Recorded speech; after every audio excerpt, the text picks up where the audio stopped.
Belanda merupakan sebuah negara yang terletak di benua Eropa bagian barat dan merupakan negara terlama yang pernah menjajah negara Indonesia. Belanda juga tercatat merupakan negara penjelajah yang ada di dunia seperti Cornelis de Houtman dan Abel Tasman. Dan berikut ini adalah fakta sejarah negara Belanda.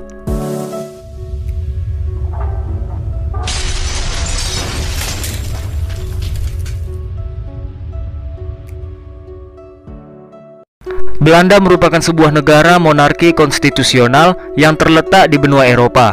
Wilayahnya mencakup daratan yang ada di benua Eropa Barat dan 3 pulau di kawasan Karibia. Negara yang dipimpin oleh seorang raja ini memiliki luas wilayah sebesar 41.543 km persegi dengan jumlah penduduk sebanyak 17.016.967 jiwa. Bahasa resmi yang digunakan di negara Belanda adalah bahasa Belanda atau bahasa Dutch, yang dimana etnis Belanda atau Dutch adalah etnis mayoritas yang ada di negara tersebut. Di daratan benua Eropa, Belanda berbatasan dengan Jerman di sebelah timur dan Belgia di sebelah selatannya, sedangkan di sebelah utaranya adalah Laut Utara atau North Sea. Di bidang politik, Belanda yang memiliki nama lengkap Kerajaan Belanda atau dalam bahasa Inggris disebut dengan Kingdom of Netherlands, ini menganut sistem pemerintahan monarki konstitusional parlementer, yaitu sistem pemerintahan yang kepala negaranya adalah seorang raja, sedangkan kepala pemerintahannya adalah seorang perdana menteri. Ibu kota negara Belanda adalah Amsterdam. Mayoritas penduduk di negara Belanda menganut agama Kristen, yaitu dengan populasi 8.404.660 jiwa, atau dengan persentase 50,6%. Kemudian ada juga yang tidak memiliki agama, yaitu dengan populasi 6.992.810 jiwa, atau dengan persentase 42,1%. Lalu ada juga yang menganut agama Islam, yaitu dengan populasi 996.600 jiwa, atau dengan persentase 6%. Kemudian ada juga yang menganut agama Hindu, yaitu dengan populasi 83.050 jiwa, atau dengan persentase 0,5%. Lalu ada juga yang menganut agama Buddha, yaitu dengan populasi 33.220 jiwa, atau dengan persentase 0,2%. Kemudian ada juga yang menganut agama Yahudi, yaitu dengan populasi 33.220 jiwa, atau dengan persentase 0,2%. Dan yang terakhir ada juga yang menganut agama rakyat, yaitu dengan populasi 33.220 jiwa, atau dengan persentase 0,2%. Pada abad 1 sebelum Masehi, ketika orang Romawi masih di bawah pemerintahan Julius Caesar, membawahi negeri yang kini termasuk negeri Belanda dan Belgia. Pada saat itu, tanah itu didiami oleh suku asli Germanik dan Keltik, yaitu suku Belgae, Batavi, dan Frisian. Bangsa Belgae kemudian ditaklukkan, sedangkan suku Batavi kemudian menjadi sekutu Romawi, namun hanya orang Frisian yang tinggal di dekat laut yang sama sekali tidak pernah dikalahkan. Selama abad ke-15, negeri-negeri hilir berada di bawah penguasaan adipati-adipati Prancis dari Burgundia dan kemudian di bawah raja-raja Spanyol. Ketika Raja Charles V dari Spanyol turun tahta pada tahun 1555, pengawasan atas negeri-negeri hilir berada di tangan anaknya, yaitu Philip II. Kemudian Philip yang menuntut loyalitas absolut kepada tahta Spanyol dan Gereja Katolik Roma, dan para bangsawan Belanda dihadapkan kepada penaklukan oleh kekuasaan asing.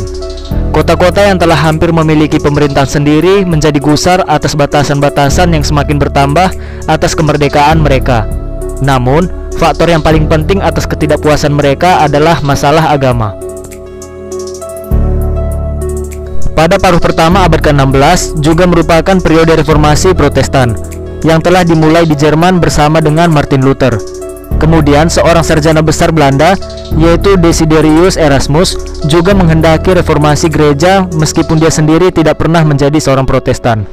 Namun, bagi Philip, loyalitas kepada Spanyol juga berarti loyalitas kepada Gereja Katolik. Lalu Dewan Pemerintahan Philip yang dikenal di negeri-negeri hilir sebagai Dewan Berdarah menelurkan sebuah maklumat yang memungkinkan setiap warga negeri-negeri hilir dapat dihukum mati tanpa diadili.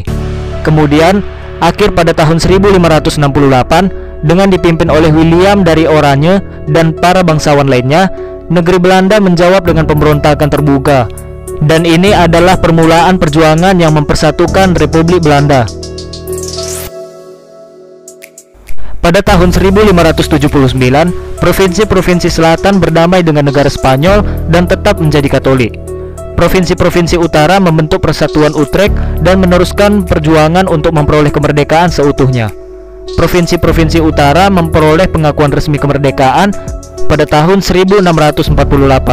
Hal ini menandai permulaan suatu periode pembangunan di segala bidang, sehingga abad ke-17 dikenal dengan sebutan abad keemasan negeri Belanda.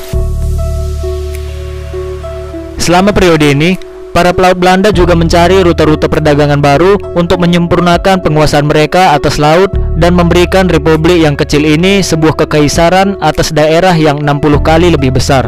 Sebuah maskapai untuk negeri-negeri yang jauh telah dibentuk pada abad ke-16, yang kapal-kapalnya membawa rempah-rempah, kopi, dan komoditi lain dari negeri-negeri Hindia ke negeri Belanda. Hal ini menyebabkan bertambah kaya dan pentingnya kota-kota pelabuhan. Perdagangan dengan Afrika dan Asia dimulai juga selama periode ini. Maskapai Serikat Hindia Timur Belanda yang didirikan pada tahun 1602 telah memonopoli semua perdagangan di sebelah timur Tanjung Harapan dan di sebelah barat Selat Magellan. Maskapai Hindia Barat Belanda didirikan 20 tahun kemudian untuk meruntuhkan kekuatan Spanyol di benua Amerika. Namun, kekuasaan Belanda mulai menurun di akhir abad ke-17. Dan orang Belanda pernah beberapa kali berperang dengan negara Prancis dan Inggris. Ketika William III menjadi Raja Udara Inggris, hubungan kedua negara mulai membaik dan diikuti periode damai. Pada tahun 1794, Prancis menyerang Belanda, dan 7 tahun kemudian Belanda menjadi bagian dari Kekaisaran Napoleon. Kemudian, Napoleon mendeskripsikan negara ini sebagai delta 3 sungai Prancis, yaitu Sungai Rhine, Sungai Meuse, dan Sungai Scheldt. Pada tahun 1815, setelah kekalahan Napoleon, negeri-negeri hilir menjadi satu kerajaan, termasuk negara Belgia hingga tahun 1831 dan Luxembourg hingga tahun 1839. Namun, pada tahun 1848, revolusi yang lebih kejam menyapu banyak negara di benua Eropa, dan negeri Belanda menjadi suatu negara kerajaan demokrasi konstitusional yang damai. Banyak kemajuan yang telah dicapai di negeri Belanda pada akhir abad ke-19. Kesejahteraan terus mengalir ke negeri ini dari jajahan-jajahannya. Dermaga-dermaga besar dimodernisasi. Armada dagang laut Belanda menjadi salah satu yang terbesar yang ada di dunia. Dan kemajuan-kemajuan penting terus diperoleh lewat perjuangannya melawan laut. Karena negeri Belanda menjadi negara yang netral selama Perang Dunia ke-1, masa-masa seperti di atas terus berlangsung hingga tahun 1940.